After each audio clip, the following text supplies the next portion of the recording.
স্বাগত সকলকেই আমাদের ইউটিউব চ্যানেলের আরও একটি নতুন ভিডিওতে। আজকে আমরা জেবি প্রিস্টলির লেখা অন ডুইং নাথিংয়ের উপর বেশ কতকগুলি ইম্পর্ট্যান্ট এমসিকিউ নিয়ে আলোচনা করতে চলেছি। তো ফার্স্ট কোয়েশ্চেন যেটা আসছে, the essay on doing nothing is written by, চারটে অপশান রয়েছে। Option A Ruskin Bond, J B Priestley, option C William Somerset Maugham, last option D Bhisham Sahni. তো এখানে রাইট আনসার হচ্ছে অপশান বি, জেবি প্রিস্টলে। পরবর্তী প্রশ্ন, J B Priestley's on doing nothing is a, অর্থাৎ J B প্রিস্টলের লেখা on doing nothing এটি হলো বা হয় অপশান এ শর্ট স্টোরি, একটা ছোট গল্প, অপশান বি নভেল, একটা উপন্যাস, অপশান সি এসে, একটা প্রবন্ধ, অপশান ডি ট্রাভেল লগ, ভ্রমণ গাথা বা কাহিনী। তো এটা একটা এসে, তাই অপশান সি হলো রাইট অপশান, এসে। নেক্সট কোয়েশ্চেনের দিকে আমরা এগিয়ে যাব। Full name of J B Priestley, প্রিস্টলের পুরো নাম কি? Option A John Blyton Priestley, option B James Browning Priestley, option C John Boynton Priestley, আর last option none of the above, উপরের কোনোটিই নয়। তো এখানে রাইট অপশান জেবি প্রিস্টলের পুরো নাম হচ্ছে John Boynton Priestley, option C is the right answer. Next question, the narrator had been staying with his friend who was a either or an, কথক তার এক বন্ধুর সঙ্গে থাকছিলেন যিনি কিনা এ ছিলেন অপশানে artist and delightfully lazy fellow, একজন শিল্পী এবং আনন্দমুখর পূর্ণ অলস মানুষ, অপশান বি হার্ডওয়ার্কিং ফিলো, একজন কঠোর পরিশ্রমী মানুষ, অপশান সি জার্নালিস্ট, একজন সাংবাদিক, last option none of the above, পরের কোনোটিই না। তো এখানে সঠিক answer option A, an artist and delightfully a lazy person, lazy fellow. পরবর্তী প্রশ্ন, অর্থাৎ 5 নম্বরের প্রশ্নে কি রয়েছে, the author's friend's cottage was among,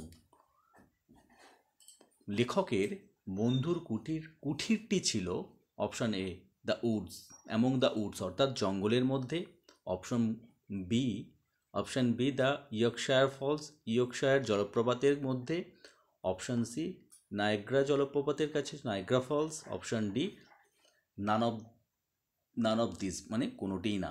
তো এখানে রাইট আনসার হচ্ছে অ্যামং দ্য ইয়র্কশায়ার ফলস, অথরের বন্ধুর কুটিরটা ছিল ইয়র্কশায়ার ফলসের মধ্যে।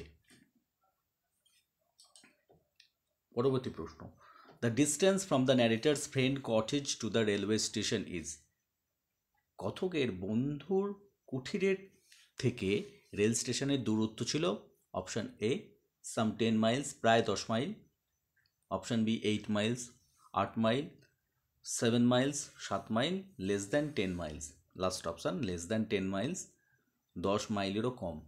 তো এখানে রাইট অপশান হচ্ছে option A some 10 miles, station থেকে তার সেই কুটিরের দূরত্ব ছিল 10 মাইলের মতো।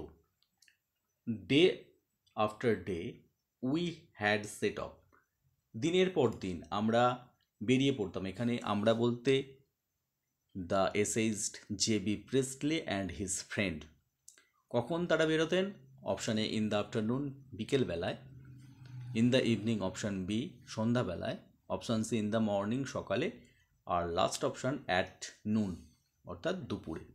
তো এখানে সঠিক উত্তর হলো option C in the morning, তারা সকালে বেরিয়ে যেতেন বা যাত্রা করতেন।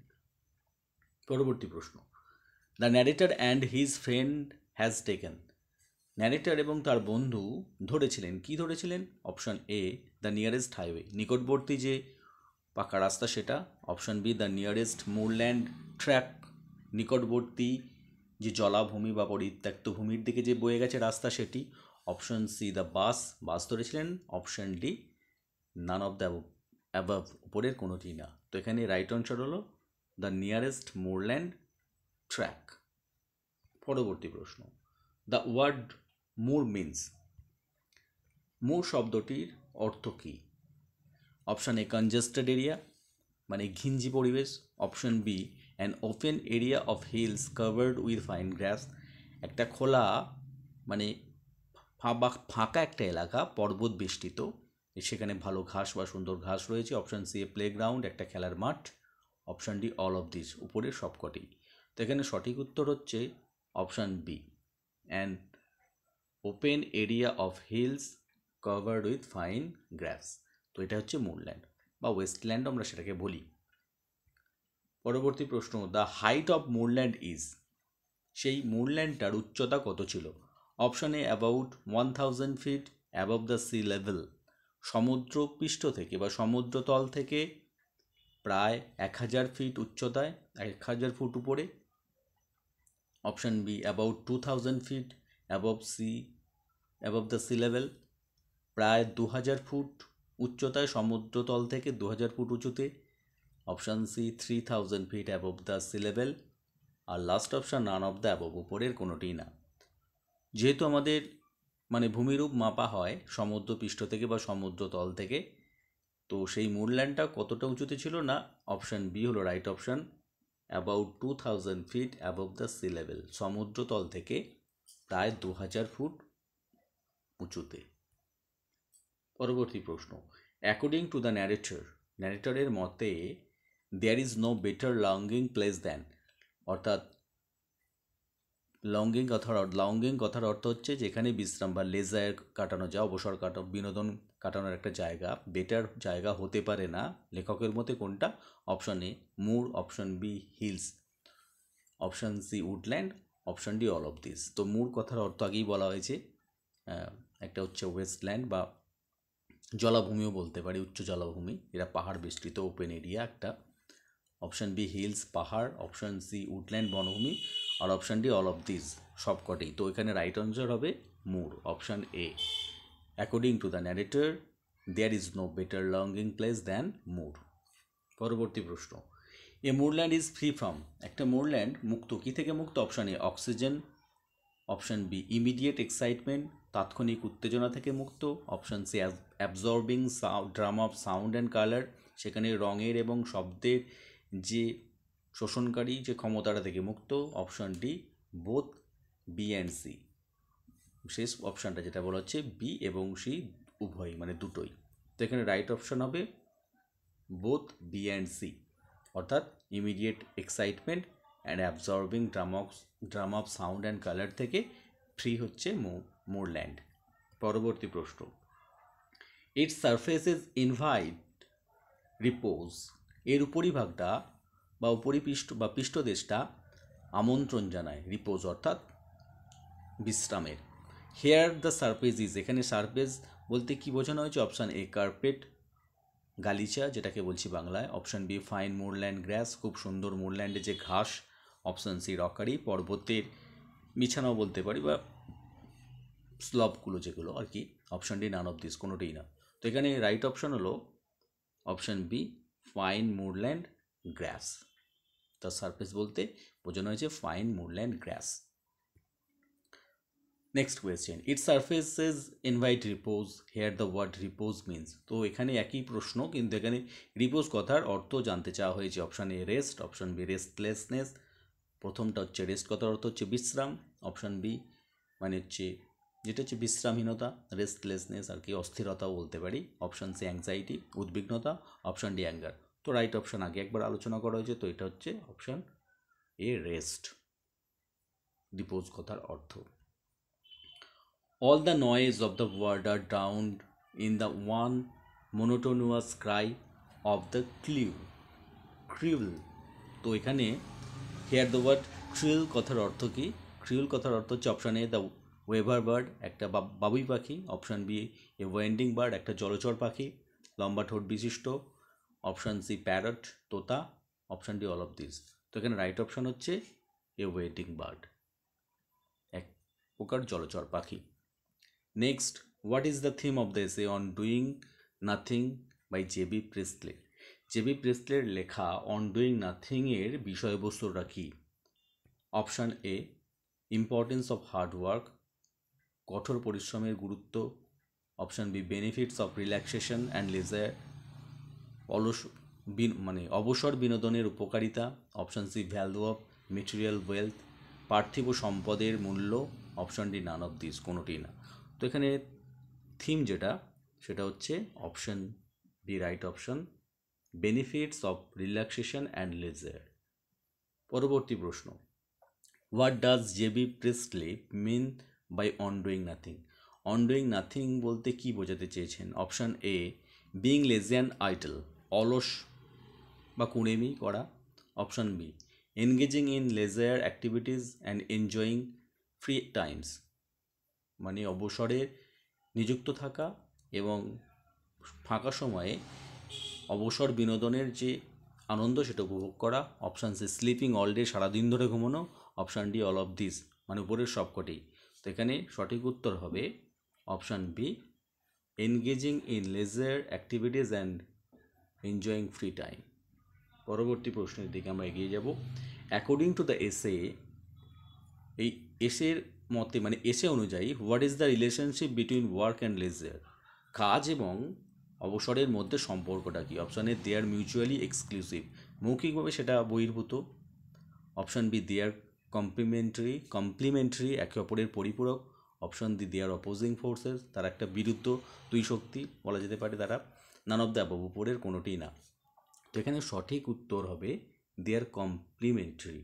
ঠিক আছে, ওয়ার্ক অ্যান্ড লেজার কিন্তু কমপ্লিমেন্টারি, অর্থাৎ একে অপরের পরিপূরক। অ্যাকর্ডিং টু দ্য ন্যারেটরের মতে the benefits of enjoying leisure time is, benefit অর্থাৎ উপযোগিতা, অবসর যে মানে বিনোদন যাপনের যে উপযোগিতাটা কি? অপশান এ ইনক্রিজ প্রোডাক্টিভিটি, মানে উৎকর্ষতা বৃদ্ধি করে। Option B improve physical health, শারীরিক স্বাস্থ্য উন্নতি ঘটায়। Option C enhance creativity and imagination, আমাদের সৃষ্টিমূলক এবং মানে কল্পনা করার যে প্রবণতা সেটাকে বাড়িয়ে তোলে। Option D all of the above, উপরের সবকটি। তো এখানে রাইট অপশান হবে অল অফ দ্য অ্যাবভ, সবকটাই। বিনোদন যাপনের ফলে কি হয়? আমাদের মধ্যে প্রোডাক্টিভিটি বাড়ে, ফিজিক্যাল হেলথ বা মেন্টাল হেলথ ইমপ্রুভড হয়, আর এনহ্যান্সমেন্ট হয় ক্রিয়েটিভিটির এবং ইমাজিনেশনের। Next question, it is not strictly true, এটা একেবারে ঠিক নয়, অফকোর্স নিঃসন্দেহে, টু সে দ্যাট বলতে গেলে, উই ডিড অ্যাবসলিউটলি নাথিং, আমরা কিছুই করিনি। How did they spend their leisure, কীভাবে তারা তাদের বিনোদন কাটিয়েছিলেন, অর্থাৎ the narrator himself and his friends কীভাবে তারা কাটিয়েছিলেন। Option A they smoked great quantities of tobacco, তারা ভীষণ মাত্রায় তামাক সেবন করেছিলেন বা ধূমপান করেছিলেন। Option B they ate sandwiches, তারা স্যান্ডউইচ খেয়েছিলেন। Option C they ate little sticks of chocolate, তারা চকোলেটের স্টিকগুলোও খেয়েছিলেন। Option D all of the above, উপরে সব করি। তো বিনোদন অবসর বিনোদন করতে গিয়ে তারা এই কাজগুলি সবই করেছিলেন, তাই রাইট অপশান হলো অল অফ দ্য অ্যাবভ। পরবর্তী প্রশ্ন, হু ওয়াজ মিস্টার গর্ডন সেলফ্রিজ? গর্ডন সেলফ্রিজ কি? অপশান এ রাইটার, একজন লেখক। অপশান বি এ বিজনেসম্যান, একজন ব্যবসায়ী। এ ক্রিকেটার, একজন ক্রিকেট খেলোয়াড়। Option D none of this, উপরের কোনোটি নয়। তো মিস্টার গর্ডন সেলফ্রিজ ছিলেন একজন বিজনেসম্যান, ভীষণ বড় মাপের একজন বিজনেসম্যান, যিনি সেলফ্রিজ স্টোর খুলেছিলেন ইংল্যান্ডে। পরবর্তী প্রশ্ন, it is a kind of clean bare antechamber to heaven, this is said about, এটা কী সম্বন্ধে বলা হয়েছে? এটা একটা পরিষ্কার, এক ধরনের পরিষ্কার ফাঁকা পার্শ্বকক্ষ, স্বর্গের উন্মুক্ত একটা কক্ষ, এটা বলা হয়েছে। অপশান এ মুরের সম্বন্ধে। Option B the hill. Option C the river bank, অর্থাৎ নদীর তীর। Option D both B and C, অর্থাৎ পাহাড় এবং নদীর ব্যাঙ্কের কথা বলা হয়েছে। তো রাইট অপশান হচ্ছে মুরল্যান্ড সম্বন্ধে বলা হয়েছে। পরবর্তী প্রশ্ন, it's a kind of clean bare antechamber to heaven, here antechamber to heaven is referred because of, এখানে অর্থাৎ একই প্রশ্ন, এখানে অ্যান্টিচেম্বার যে কথাটা, অ্যান্টিচেম্বার টু হেভেন যে উল্লেখ করা হয়েছে, কারণটা কী কারণে? Option A the place is full of crowd, এই জায়গাটি একেবারে মানে জনগণে পরিপূর্ণ, মানে ভিড়ে ভর্তি। Option B the remoteness, permanence and old sprawling of the place, এই জায়গাটির যে দূরত্ব, স্থায়িত্ব এবং মানে যে প্রাচীন যে স্থায়িত্বটা, তো সেই কথাটাই বলা হয়েছে। Option D the unhygienic atmosphere of the place, মানে অস্বস্তিকর পরিস্থিতি ওই জায়গাটা, সেই জন্যে। Option D none of this, কোনোটি না। তো রাইট অপশান হবে option B the remoteness, permanence and old sprawling of the place. Next question. The narrator had his friend Spain and his friend, sorry এটা হ্যাড হয়ে গেছে, তো এখানে এটা অ্যান্ড হবে। The narrator and his friend spent their time on the moor by, কীভাবে তারা দিন কাটিয়েছিলেন মুরেতে, সেই সময় কাটিয়েছিলেন। Option A occasionally they exchange a remark or two, তারা দু একটা বাক্য বিনিময় করেছিলেন। Option B gossiping all day, সারা দিন ধরে কথাবার্তা বলেছিলেন বা গল্প গুজব করেছিলেন। অপশান সি হার্ডওয়ার্কিং, কঠোর পরিশ্রম করেছিলেন। অপশান ডি ডান, কোনো কিছুই করেনি।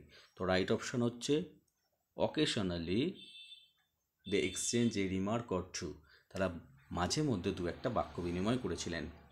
পরবর্তী প্রশ্ন, why did Mr Selfridge denounce the narrator state of idleness, কেন মিস্টার সেলফিজ ডিনাউন্স মানে অর্থাৎ মানে নিন্দা করেছেন ন্যারেটারের বা কথকের বা লেখকের মানে যে অলসতা বিষয়টা নিয়ে বা অবসর বিনোদনের বিষয়টা নিয়ে। অপশানে মিস্টার সেলফিজ লাভড লেজিনেস, প্রথম অপশানে বলা হচ্ছে মিস্টার সেলফিজ অলসতাকে ভালোবাসেন বা কুড়েমিকে ভালোবাসেন। Option B Mr Selfridge hated laziness, Mr Selfridge অলসতাকে ঘৃণা করেন। Option C he hated idleness more than anything else and assumed it as a sin, তিনি অলসতাটাকে এতটাই বেশি ঘৃণা করেন অন্য কিছুর চেয়ে এবং এটাকে একটি পাপ হিসাবে ধরেন। Last option D both B and C, অর্থাৎ বি এর অপশান এবং সি এর অপশান দুটোই। তো রাইট অপশান এখানে কিন্তু এই ডি, মিস্টার সেলফিজ হেট করেন ওই লেজিনেসটাকে। নেক্সট কী করেন, তিনি আইডলনেসকে অন্য যা কিছুর চেয়ে মানে বেশি ঘৃণা করেন এবং সেটাকে তিনি একটা পাপ বলে ধরেন, সবচেয়ে বড় পাপ বলে ধরেন। পরবর্তী প্রশ্ন, there is still plenty of energy in the world, here the author refers to, এখনও পর্যন্ত পৃথিবীতে কিছু পরিমাণে ক্ষমতা রয়েছে। এর দ্বারা এই সেন্টেন্সের দ্বারা অথর কি উল্লেখ করতে চেয়েছেন বা কি বোঝাতে চেয়েছেন? অপশানে energy and activities are useless, মানে ক্ষমতা এবং যে সমস্ত ক্রিয়াকলাপ সেগুলি হচ্ছে ইউজলেস মানে মূল্যহীন বা অচল। Option B it is unproductive, এটা একবারে উৎপাদন ক্ষমতাহীন। Option C energy is not used for beneficial purpose, এনার্জিকে ব্যবহার করা হচ্ছে না মানে ভালো কাজে আর কি উদ্দেশ্যে। Option D none of the above, উপরের কোনোটি না। তো এখানে right option energy is not used for beneficial purpose. Next question, in this text the author mention about, এই পাঠে লেখক উল্লেখ করেছেন কি সম্বন্ধে? Option A first world war প্রথম বিশ্বযুদ্ধ, সেকেন্ড ওয়ার্ল্ড ওয়ার দ্বিতীয় বিশ্বযুদ্ধ, সিভিল ওয়ার, আর option D none of this, তো কি কোনোটিই নয়। তো এই পাঠে তিনি ফার্স্ট ওয়ার্ল্ড ওয়ারের কথা উল্লেখ করেছেন। The first world war occurred in, প্রথম বিশ্বযুদ্ধ কবে ঘটেছিল? Option A 1941 1941, 1914 1914, 1920 1920, 1921 1921। তো সঠিক উত্তর 1914 1914 সালে। Next question, the three great authors who have praised leisure, তিনজন মহান লেখক কবি যাই বলি না কেন তারা প্রশংসা করেছেন বিনোদনের, তারা কারা? The Thoreau, Whitman and Wordsworth. Option B Shelley, Milton and Keats. Option B Shelley, Milton and Keats. C Shakespeare, Coleridge and Browning. Option D none of this, উপরের কেউই নয় বা এরা কারোই নয়। তো সঠিক উত্তর হবে option A থিওরো, Whitman and Wordsworth. তো এই ছিল আজকে আমাদের প্রশ্ন আলোচনাটি। যদি তোমাদের কাছে বা প্রশ্নগুলি যদি গুরুত্বপূর্ণ বলে মনে হয় অবশ্যই ভিডিওতে একটি লাইক করে দিও। যারা চ্যানেলে নতুন চ্যানেলটিকে সাবস্ক্রাইব করে পাশে থাকা বেল নোটিফিকেশানটা অন করে দিও সবার আগে নতুন ভিডিও নোটিফিকেশান পাওয়ার জন্য। ভিডিওটি শেষ পর্যন্ত দেখার জন্য সকলকে ধন্যবাদ। দেখা হচ্ছে অন্য কোনো ভিডিওতে। সকলেই ভালো থেকো, সুস্থ থেকো।